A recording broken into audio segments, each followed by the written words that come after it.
Halo makhluk hidup semua, selamat datang di The Mokonja TV. Mokonja sendiri adalah singkatan dari modal konten.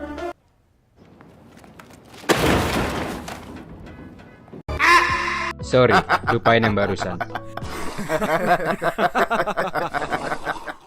Siapa sih yang gak suka tempe?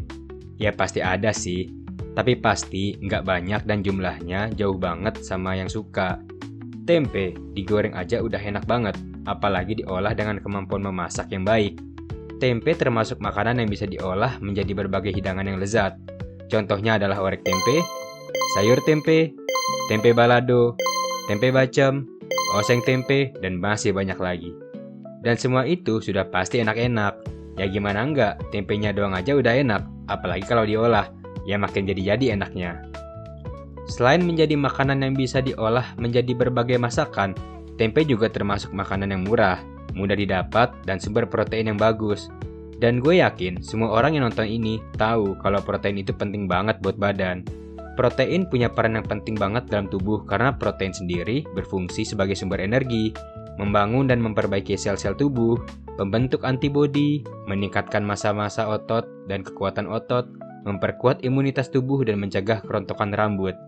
FYI, protein sendiri berasal dari kata protos dalam bahasa Yunani yang artinya adalah yang utama. Dari situ aja bisa disimpulkan kalau protein adalah hal yang harus dipenuhi setiap harinya. Dan kalian bisa memenuhi kebutuhan itu cuma dengan tempe. Udah murah, enak, mudah pula didapatnya di pasar. Teruntuk kalian semua yang suka tempe, pernah nggak sih kalian penasaran asal-usul tempe? Gimana cara ngebuatnya? Serta hal menarik lainnya dari makanan yang murah tapi mengandung banyak manfaat dan punya banyak fans ini. Kalau kalian tertarik, kalian datang ke tempat yang tepat. Dan gak usah nunggu lama-lama lagi, mari kita masuk ke pembahasannya.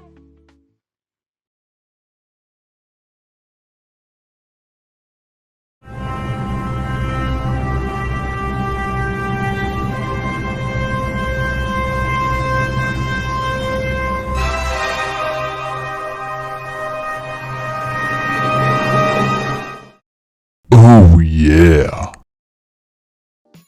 Tempe adalah makanan khas Indonesia yang terbuat dari fermentasi kedelai atau beberapa bahan lain yang menggunakan beberapa jenis kapang Rhizopus, seperti Rhizopus oligosporus, Rhizopus oryzae, Rhizopus stolonifer atau kapang roti, atau Rhizopus arrhizus.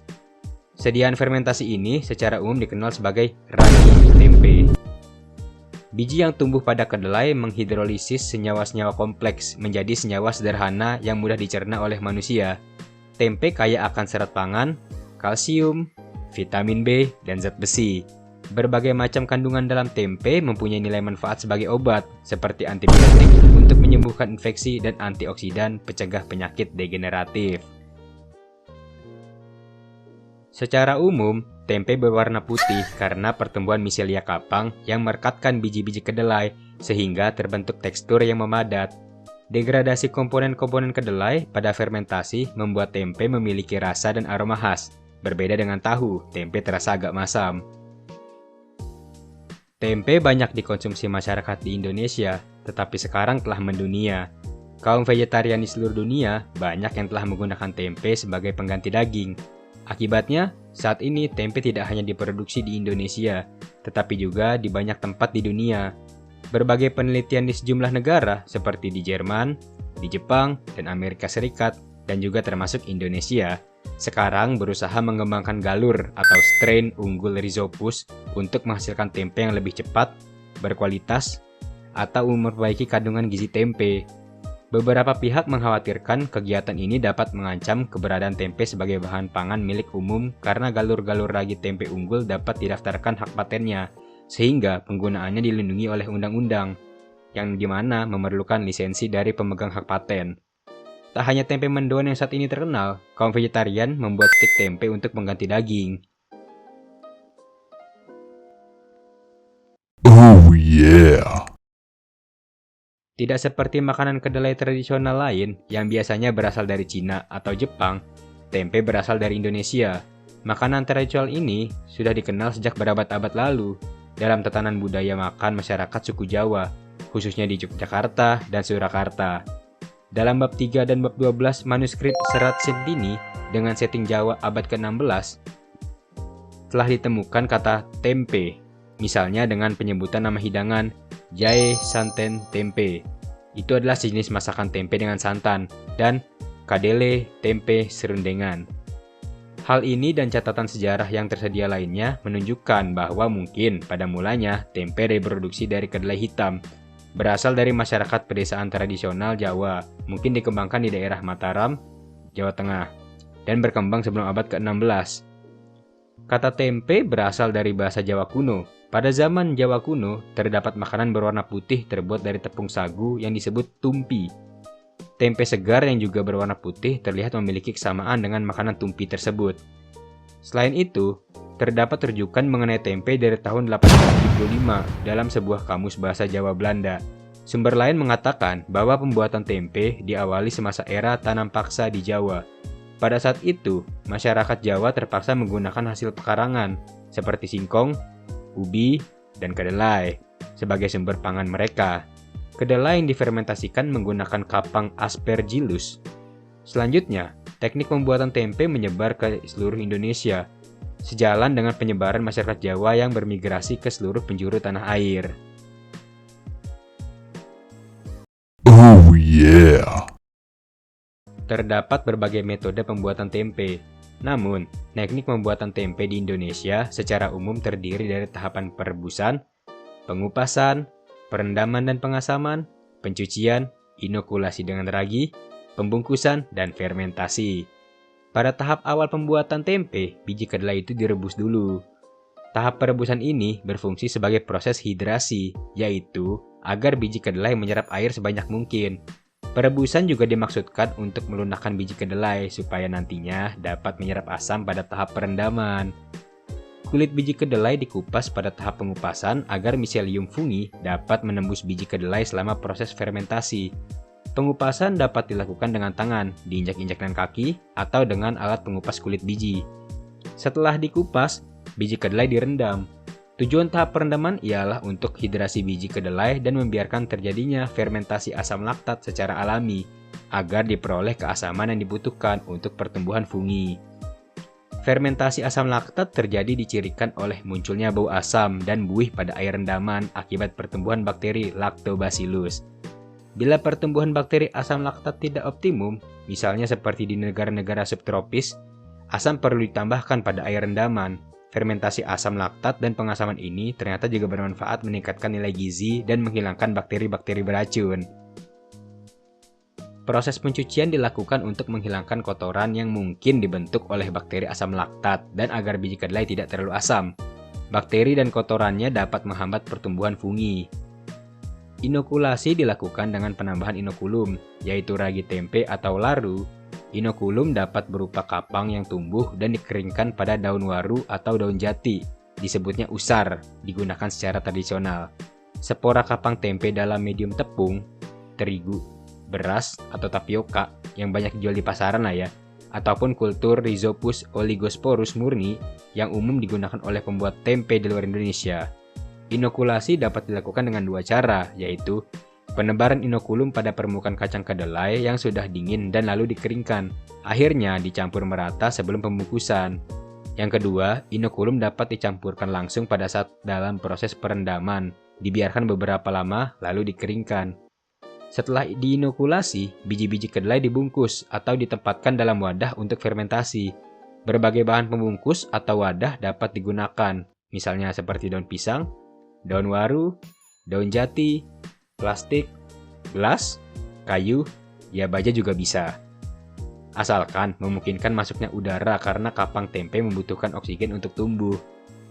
Bahan pembungkus dari daun atau plastik biasanya diberi lubang-lubang dengan cara ditusuk-tusuk sebelum dijadikan produk. Biji-biji kedelai yang sudah dibungkus dibiarkan untuk mengalami proses fermentasi. Pada proses ini, kapang tumbuh pada permukaan dan menembus biji-biji kedelai, menyatukannya menjadi tempe. Fermentasi dapat dilakukan pada suhu 20 derajat Celcius sampai 37 derajat Celcius selama 18 sampai 36 jam. Waktu fermentasi yang lebih singkat biasanya untuk tempe yang menggunakan banyak inokulum dan suhu yang lebih tinggi. Sementara proses tradisional menggunakan laru dari daun biasanya menggunakan waktu fermentasi sampai 36 jam. Di Ponorogo, ada tempe yang menjadi ciri khas yaitu tempe ngerayun. Tempe ngerayun memiliki ciri khas yaitu bentuknya persegi dan tipis, serta dibungkus dengan daun pisang dan daun jati. Proses dalam membuat tempe ngerayun ini yaitu kedelai yang sudah dibersihkan, lalu disiram dengan air mendidih. Setelah itu, dibiarkan selama 2 hari. Setelah 2 hari, kedelai-kedelai tersebut dicuci dan digiling, lalu dibungkus dan tempe pun sudah jadi dalam 2 hari. Oh yeah. Tempe berpotensi untuk digunakan melawan radikal bebas, sehingga dapat menghambat proses penuaan dan mencegah terjadinya penyakit degeneratif, seperti aterosklerosis, jantung koroner, diabetes mellitus, kanker, dan lain-lain. Selain itu, tempe juga mengandung zat antibakteri penyebab diare, penurun kolesterol darah, pencegah penyakit jantung, hipertensi, dan penyakit lainnya. Komposisi gizi tempe, baik kadar protein, lemak, dan karbohidratnya tidak banyak berubah dibandingkan dengan kedelai. Namun, karena adanya enzim pencernaan yang dihasilkan oleh kapang tempe, maka protein, lemak, dan karbohidrat pada tempe menjadi lebih mudah dicerna di dalam tubuh dibandingkan yang terdapat dalam kedelai. Oleh karena itu, tempe sangat baik untuk diberikan kepada segala kelompok umur, dari bayi hingga lansia. Hal ini membuat tempe bisa disebut sebagai makanan semua umur. Dibandingkan dengan kedelai, terjadi beberapa hal yang menguntungkan pada tempe.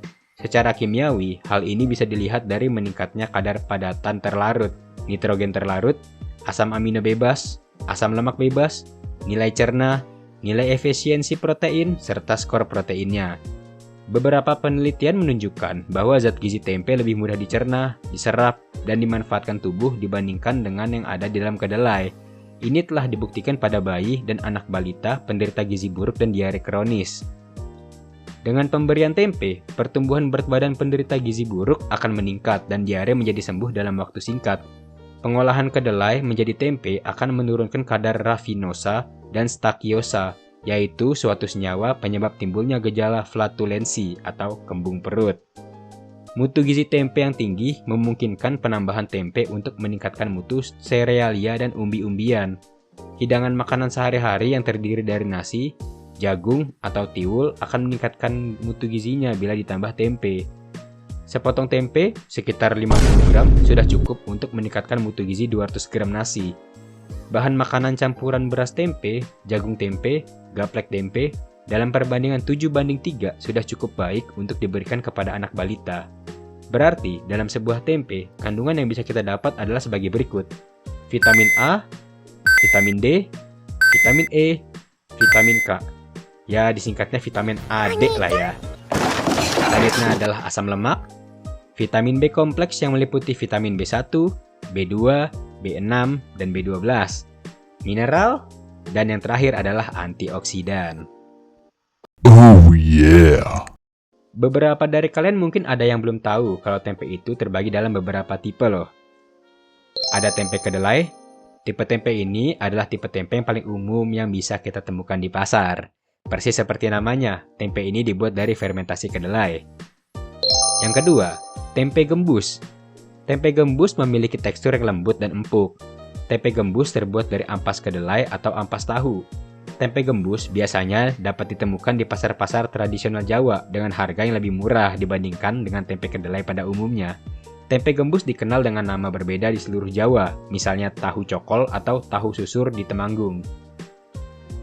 Yang ketiga adalah tempe murni, yaitu tempe yang dibuat menggunakan kacang kedelai murni.